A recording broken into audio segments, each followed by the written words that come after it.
Are we starting the new year with a whopper of a lie?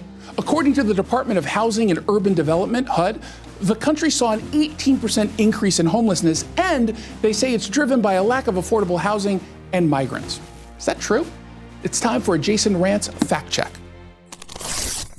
Now, part one of the report, which is all that's been released so far, mostly has numbers that have really no analysis whatsoever. We know the what, not necessarily the why. But that didn't stop the Biden administration from telling us the why. And the biggest claim is absolute nonsense. Somehow, the HUD report completely skips the major drivers of homelessness: addiction and mental health. Neither are mentioned in this report at all. And yet, when you look at the raw data that the report is actually based on, you realize we have a homelessness crisis because of fentanyl in particular. All you have to do is consider Seattle and King County.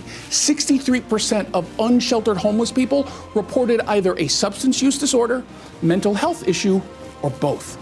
That explains why the county has seen a historic rise in fatal drug overdoses in the last several years. The data, they're similarly dire in San Francisco and LA counties, 51%. And almost everywhere else you look has almost exactly the same numbers. It's certainly true that the flood of illegal immigrants contributed to homelessness. There's no doubt about that. The illegal immigrants that didn't exist for 3.5 years, according to the Biden administration. That part is absolutely true. But housing affordability?